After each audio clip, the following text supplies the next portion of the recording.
friends, and in this course now we study singular and plural verbs in adjective clauses. And you see here some adjective clauses, and also you see here helping verbs is, are, as, are. Is refer to singular. Here in adjective clause, if the noun is singular, verb or the helping verb should be singular. Plural, plural. So there should be an agreement between the noun and the helping verb or the verb itself. I know the man who is sitting over there. Here in this sentence, the man is in subject position. So this is the adjective clause part, and this is singular, and we use singular helping verb. I know the people who are. So people here is plural, and in adjective clause part, the verb or the helping verb should be plural. There is an agreement. There should be an agreement. Yani burada isim ile fiil ya da yargıcı bir fiil arasında bir uyum olması gerekiyor. They bought a house which has 3 rooms. This house has 3 rooms. So singular and plural. She bought 2 books which are expensive. As you see, the helping verbs and the nouns, between them should be an agreement. Yani bir uyum dediğimiz şey olması gerekiyor.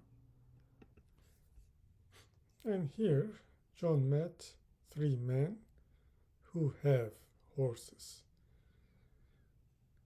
Look, this is singular, so should be singular. Plural, so the verb or the helping verb should be singular. Plural. Plural, plural, singular, singular. This is verb, verb, but helping verb. Be careful.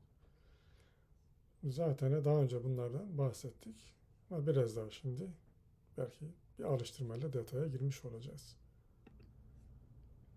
Now, look at this exercise, and it says circle the correct word in parentheses. You see in parentheses, you see either helping verbs or the verbs. And underline the noun that determines whether the verb should be singular or plural. Number 1, I saw is a tool. Singular. That is, should be, because singular, singular. This is the tool used to cut wood. Because it says in here, underline the nouns that determines. So this is the noun, and this determines whether the words here should be singular or plural. Şimdi buradaki kelimelerin tekil mi çoğul mu olmasını sağlayan bu. So a saw is a tool that is used to cut wood. Yani ağacı kesmek için kullanılan alet saw. Yani ne deriz Türkçe'de? Testere. Now pause the video and then just underline the nouns and then choose the correct word in parentheses. Number 2, hammers are tools that are tools, plural, so should be plural, used to pound nails. Yani çivileri çakmak için kullanılır. İşte hammers diyor, aletlerdir. Artık ne olduğunu oradan çıkarırsınız. I recently met a woman, singular, who lives in Montreal. Should be singular, singular. Between them should be an agreement. Most of the people who live is I underlined together because could be here one. Be careful. Şimdi niye bunu böyle aldım? Çünkü burada fiili bana tanımlayacak olan şu kısım daha çok. Burası çoğul olabilir. Diyelim ki burada one of the people deseydik, insanlardan biri, then we need to use singular verb. But most of the people, that is plural. So who live, plural, plural. In Montreal speak French as their first language. I have a cousin who works, singular, singular, as a coal miner. Some coal miners, plural, who work. So this determine plural. Underground suffer from lung diseases. Lung disease, yani ciğer hastalığı. Zatürre sanırım. A professional athlete, singular, who plays, singular, singular. Tennis is called a tennis pro, singular. So this determined that we need to use singular verb. Professional athletes who play, plural, plural. Tennis for a living can make a lot of money. Biographies are books, plural, which tell the stories of people's lives. People's lives, hayatları derken, be careful, the pronunciation. This is not verb. A book, singular, that tells the story of a person's life is called a biography. Yani bir insanın hayat hikayesini anlatan kitaba ne denir? Biyografi denir. I talked to the men, plural, who were sitting near me. Plural, plural. The woman, singular, that was sitting in front of me at the movie was wearing a hat. Now, using prepositions in adjective clauses. And prepositions, you know the prepositions like to, with, by, from, on, in, and like this. Yani bunlar gibi şeyleri biliyorsunuz. We call them prepositions. Now, if there is a preposition in adjective clause, so how can we use it? And let's go and have a look at the sentence first. The man was helpful. This is one independent sentence. Bu başlı başına bir cümle. I talked to him. This is also an independent sentence. To here is the preposition. So when I combine these two independent sentences to make one sentence using adjective clause. Yani bunları iki cümleyi bir cümlede birleştirip kullanmak istediğim zaman nasıl olacak?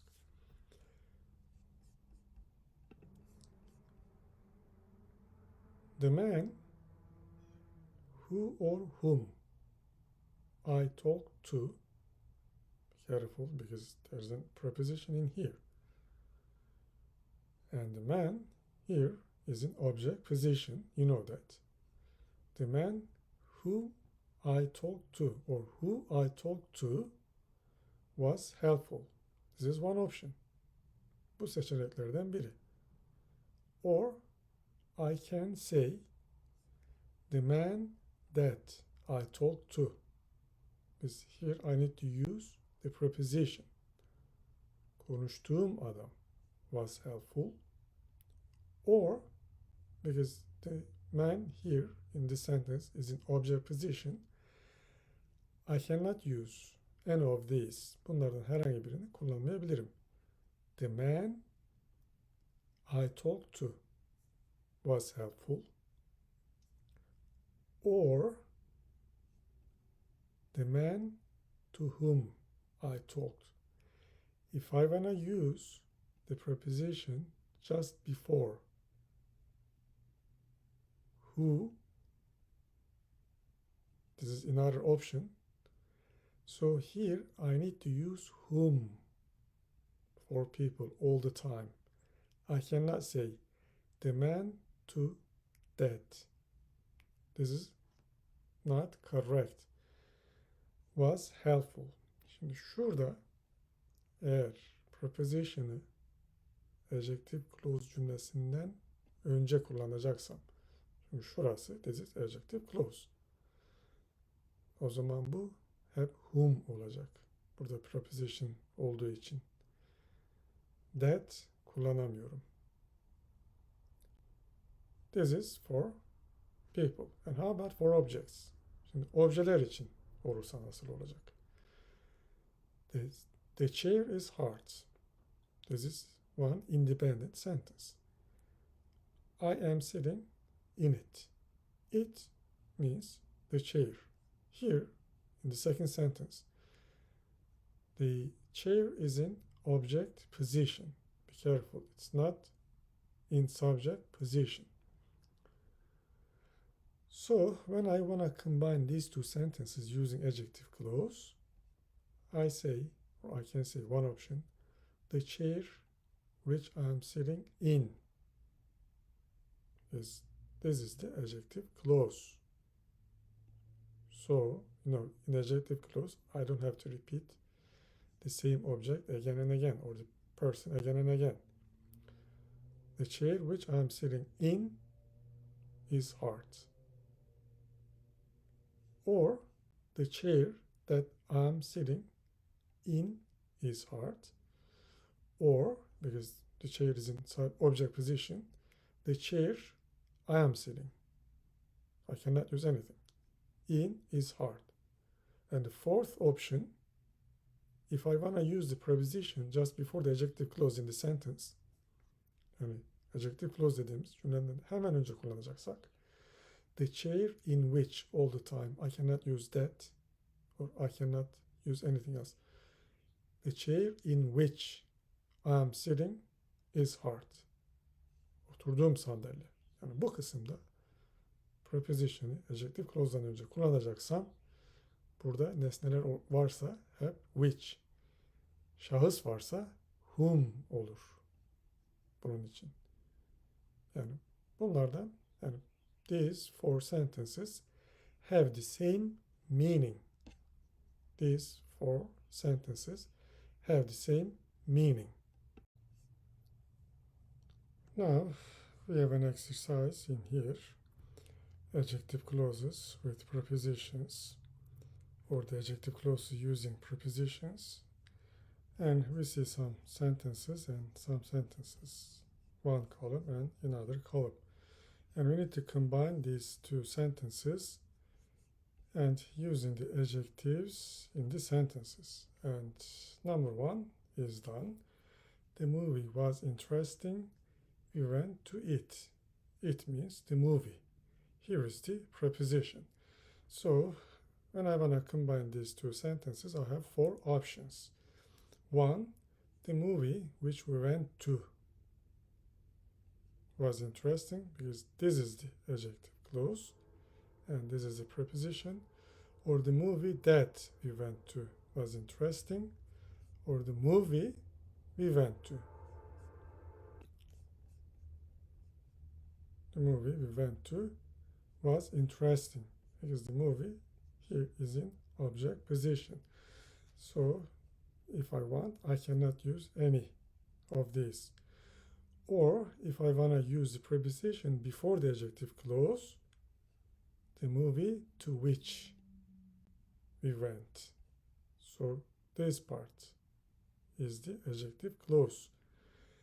The movie to which we went was interesting. Now, look at this. A, B, and just combine these two sentences, but first pause the video, please. Now, I have just made the fourth option, but I'll tell you the other two options orally, but please you try to make these four options. Şimdi siz bu 4 ihtimalin yani olabilecek durumların hepsini yapmaya çalıştım. Ben sadece şu kısım olarak yapmaya çalıştım. Çünkü bunu oturtturmak için. Diğerlerini de söyleyeceğim yalnız. Ona dikkat edin.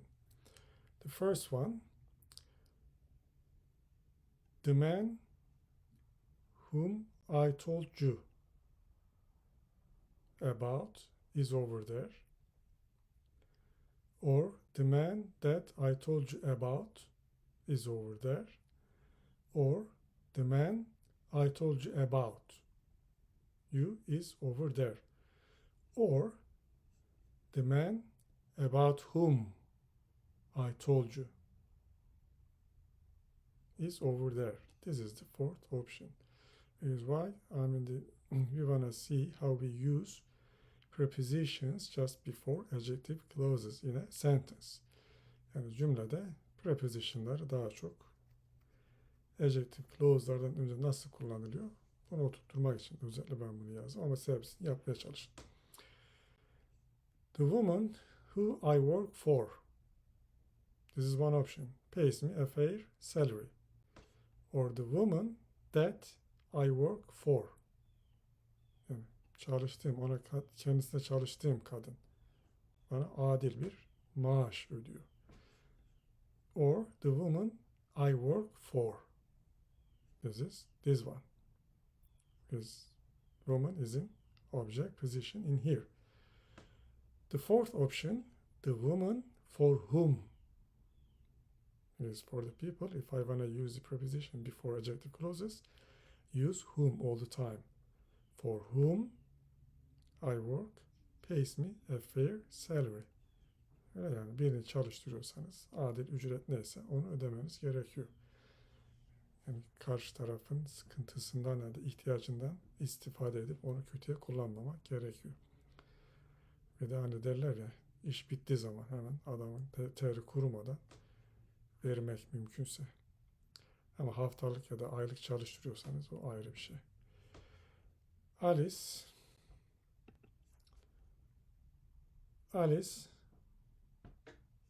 like the family whom or who she lives with, or Alice likes the family that she lives with, or Alice likes the family she lives with, or fourth option, Alice likes the family with whom she lives. Got it? Picture. The picture which Tom is looking at is beautiful.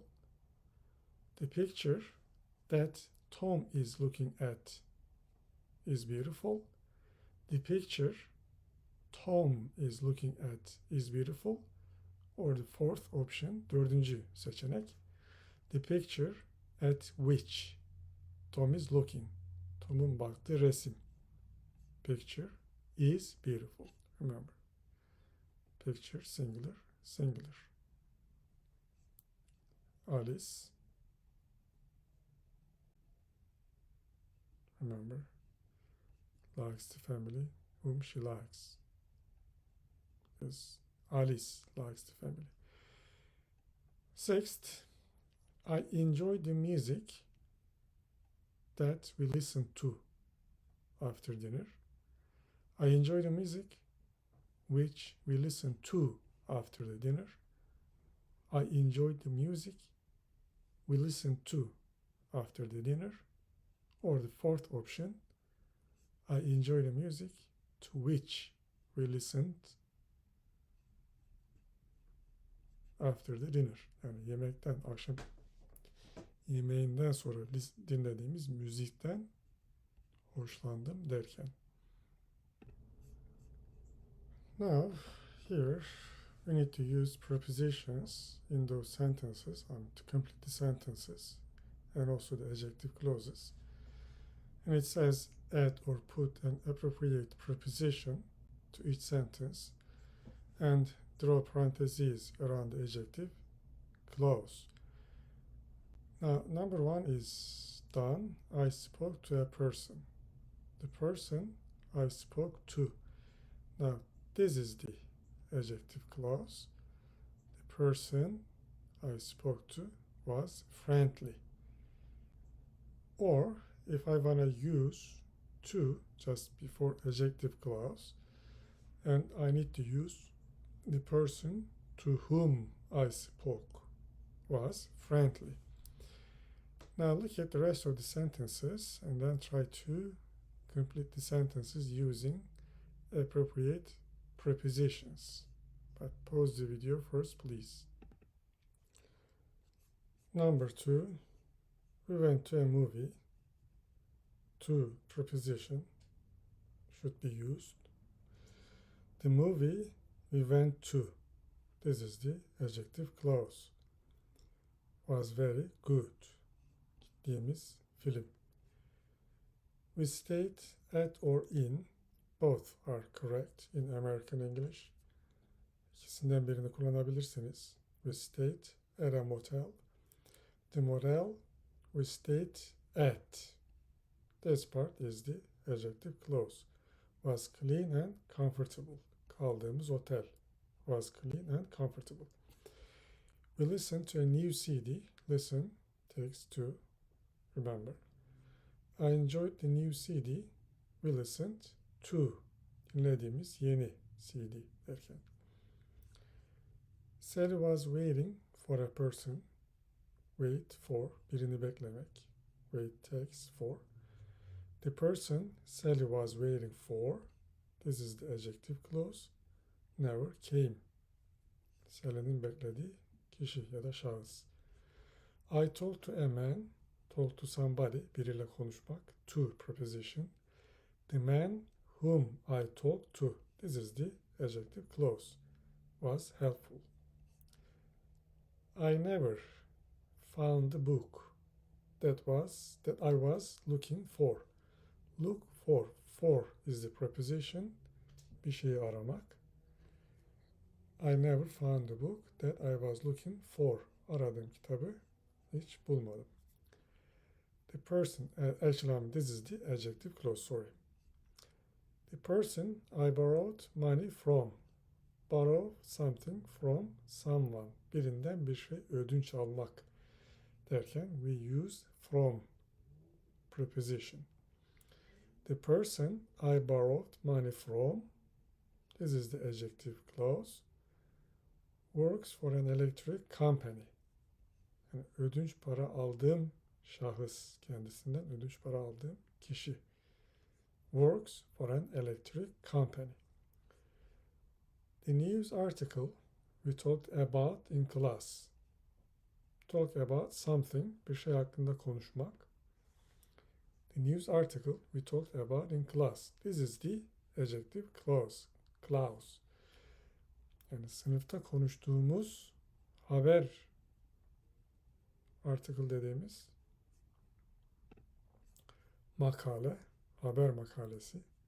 Concerned a peace conference. Barış konferansı ile ilgiliydi. One of the subjects. Be careful. This is plural, but this is singular. So, the rest of the sentence should be in correlation with this one. Şimdi geri kalan cümlenin fiil gelecekse buna göre. This is singular. One of the subjects I have been interested in for a long time. Uzun süredir ilgilendiğim konulardan biri. Singular is global economics. Yani şuraya bakıp da bu sizin kafanızı karıştırmasın. Burası ağır olacak diye düşünmeyin. One determines here. Burayı bu belirliyor. This is the adjective clause. Interviewer wanted to know the name of the college I had graduated from. Graduate from somewhere, bir yerden mezun olmak. This is the adjective clause. Oscar likes the Canadian family whom he is living with. This is adjective clause. Live with someone. Biriyle yaşamak derken. The man I was staring at Stare at, look at. This is the preposition. Yani bir şeye bakmak, at alacak. The man I was staring at. This is the adjective clause. Kendisine baktığım adam started to stare back at me. O da bana bakmaya başladı. Geri dönüp yani. Organic chemistry is a subject that I am not familiar with. Familiar takes with, aşina olmak bir şeyle. Organik kimya aşina olmadığım bir konudur derken this is adjective clause and familiar takes with preposition. With takısını alacak. My sister and I have the same ideas about almost everything. She is the one person whom I almost always agree with. This is the preposition and this is the adjective clause. So agree takes with. Uyuştuğum, hemfikir olduğum derken. The person whom you speak to. Speak to somebody or someone at the airline counter. This is the adjective clause. The person will ask to see your passport and ticket. Havalandaki o girişte bekleyen, konuştuğun insan ya da kişi derken this is adjective clause. What is the name of the person you introduced me to? Introduce someone to someone. Birini biriyle tanıştırırken işte bu to alacak sürekli. You introduced me to a person. Orada to the person. Yani beni biriyle tanıştırdın. What is the name of the person you introduced me to at the restaurant last night? This is the adjective clause. I have already forgotten. Yani dün gece restoranda beni tanıştırdığın kişinin adı derken. My father is someone I have always been able to depend on. Depend takes on, depend on someone, birine bağımlı olmak sürekli. This is the adjective clause. When I need advice or help, yani yardım ya da tavsiye ihtiyacım olduğunda sürekli işte muhtaç olduğum ya da bağımlı olduğum kişi babamdır. Look, the sailor you waved at. Wave at somebody, birine el sallamak derken wave takes at preposition. This is the adjective clause. The sailor you waved at. Yani el salladın bahriyel ya da denizci. Is walking toward us. Bize doğru yürüyor. Now, what are you going to say? Your building supervisor is the person. Senin bina supervisor denetçi ya da müdür olabilir. Your building supervisor is the person to whom you should complain. Yani şikayetini yapacağın kişi senin bina müdüründür. Şimdi birine şikayet yapmak, complain to someone, dikkat edin, complain to someone. Ama bir şeyden şikayet ediyorsanız, işte elektrikten, havadan, sudan, gazdan neyse, o zaman complain about olur. Dikkat edin buna. Birine şikayet etmek değil, müdüre şikayet ediyorsunuz. İşte complain to manager or supervisor or complain to teacher, öğretmene. Ama dersten şikayet ediyorsanız complain about course. Orada about preposition'ını alacak. Buna dikkat edin. If you have any problems with your apartment. Apartmanda herhangi bir problemin var ise. Now, everyday English. So, this is your new apartment. Evet. Deriz yani evet. İşte bu senin yeni apartmanın. Yes. I moved in a month ago. Bir ay önce taşındım. Moved in. Yani apartmana taşınıyorsunuz. Ama apartmandan taşınacaksanız move out. Dikkat edin. Apartmandan başka yere. Apartmana ise move in. Well, I have to say that it looks fantastic. Fantastic, wonderful, great. Yani mükemmel, harika gözüktüğünü söylemem gerekiyor. Did you decorate and furnish it yourself? Sen kendin mi dekore edip doldurdun bunu? Yani döşeme anlamında. Sen kendin mi dekore edip döşedin? Yes, I did. It took me quite a lot of time. Oldukça çok zamanımı aldı. It took me quite. Oldukça çok zamanımı. Well, I must say you have such good taste in interior decor. Good taste, that means a person's ability to judge what is good and appreciate mostly in art, style, manner, something like that. Yani sanatta, stilde, döşemede ya da işte böyle güzellikte bir insanın zevk anlayışı. Yani çok iyi bir zevk anlayışın olduğunu söylemeliyim. You have such good taste or just you have good taste in interior decor. Zevk anlayışı. Or you have good taste in music. Müzikte zevk anlayışı. İyi bir zevk anlayışın var derken you have such good taste or just you have good taste. I couldn't do it myself. Ben kendim yapamazdım. I would need a professional designer. Profesyonel bir tasarımcıya ihtiyacım olacaktı. Oh, I don't think so, but I'm glad you think it is nice. Sanmıyorum diyor. Ama iyi olduğunu düşünene sevindim. Evet, bu dersi burada bitiriyoruz. Bir sonraki derste yine konuya devam etmek üzere. See you next time.